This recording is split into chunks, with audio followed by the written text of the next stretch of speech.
কি বলবো, আমি 40টা বছর এই এই ভবনটিকে শ্রম দিয়েছি। ছিল না এখানে পানির কোনো ব্যবস্থা, ছিল না কোনো পড়ার কোনো পরিবেশ। এই হেঁটে হেঁটে এই ভবনটিকে 6 কিলোমিটার রাস্তা এসে এই আঁটু সমান কাদা পাড়িয়ে এসে আমি এই কাদাগুলো ধোয়ার মতো পানি পাইতাম না।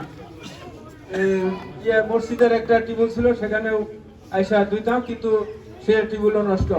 আমরা বাড়ি বাড়ি গিয়া এই হাত পা আমরা ধুইতাম।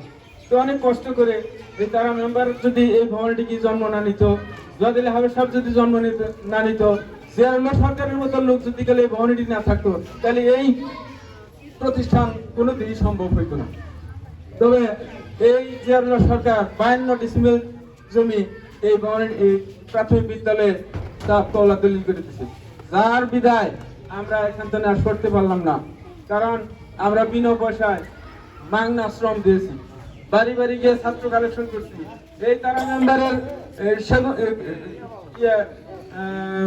গজারি বনে যায় শাল কাঠ, সেই শাল কাঠ কাঁধে করে এনে এই ছাপড়া দিছি, এই ঘর করছি। তার থাকার ঘর 40 হাত ঘর ভেঙে এনে যখন দেখলাম যে এখানে আর এই ছাপড়ায় লেখাপড়া করার মতো আর এরকম পরিবেশ নাই, তখন তারা মেম্বার দেখলো যে তাদেরকে আমি বাড়ি থেকে ডেকে এনে মাংনা শ্রম দিতেছে, তাহলে এই পড়ার পরিবেশ না করে দিলে তারা কেমনে লেখাপড়া করাবে। যার জন্য তার থাকার ঘর ভেঙে এনে দিছে। ওই ঘরেতেই এই চট বিছাইয়া বেঞ্চের মধ্যে চটের মধ্যে আমরা এই ছাত্রদেরকে আসলে এই লেখাপড়া করাইছি।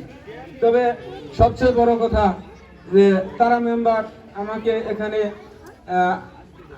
এনেছিলেন এবং তার হাতে আজ আমি যে বিদায় নিতে পেরেছি, আমার সবচেয়ে বড় আনন্দের এটাই যে তার হাতে আসছি এবং তার হাতে বিদায় নিতেছি। তো সর্বোপরি কথা হলো কি যে এই হাই স্কুল চালাইছি, মক্তব চালাইছি, তারপরে ইবতেদায়ী মাদ্রাসা চালাইছি। যখন এরশাদ সরকার ঘোষণা দিল যে প্রতি গ্রামে একটা করে প্রাথমিক বিদ্যালয় প্রতিষ্ঠা করা হবে, সরকারিকরণ করা হবে, তখন আমরা ওই মাদ্রাসা এবং ইবতেদায়ী মাদ্রাসা সাইরা, দাখিল মাদ্রাসা সাইরা, তখন এই যে এই জিয়ারুল্লাহ সরকারের কাছ থেকে 52% জমি ক্রয় করে নিয়ে আমরা স্কুলের নামে এই প্রাথমিক বিদ্যালয় প্রতিষ্ঠা করলাম। 1994 আমরা এই বিদ্যালয়ের রেজিস্ট্রেশন পাই। দীর্ঘ 27 বছর আমি মাংনা শ্রম দিছি। আর এই মাংনা শ্রমের মধ্যে তারা মেম্বার প্রতি মাস আমাদেরকে 500 করে টাকা আমাদের বেতন দিত, তার নিজস্ব টাকা দিয়ে। এই ত্যাগ স্বীকার এই ভবনটিকে আর কার আছে? কে করতে পারে? কেউ পারে নাই। যার জন্য তার মুখের দিকে চেয়ে আর এই শিশু কচিকাঁচা শিশু বাচ্চাদের মুখ হয়েছে এই অবহেলিত গ্রামের মধ্যে যদি একটা প্রতিষ্ঠান হয়, তাহলে শিক্ষার আলো বিস্তার করবে, এই এলাকার লোক শিক্ষিত হবে। এই উদ্দেশ্য নিয়েই আমি ফ্রি শ্রম এবং যত কষ্টই হোক আমি শ্রম দিয়ে গেছি, অদ্যাবধি পর্যন্ত শ্রম দিয়ে গেছি।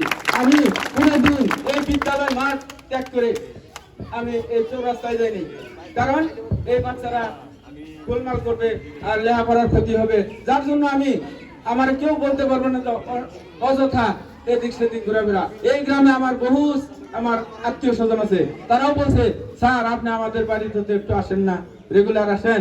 আমি তাও যাই নাই, কারণ আমার ছাত্র ছাত্রীদের লেখাপড়ার ক্ষতি হবে। যার জন্য আমি কোথাও যাই নাই।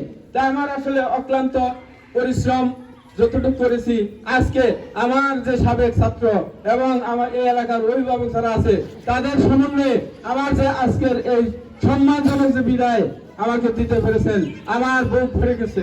আমি আপনাদেরকে দোয়া করি, প্রাণ ভরে দোয়া করি, আপনারা এই এলাকায় যে 2টি প্রতিষ্ঠান হয়েছে আপনাদের সকল ছেলে মেয়েদেরকে এই বিদ্যালয়ে পড়াবেন, উচ্চ শিক্ষা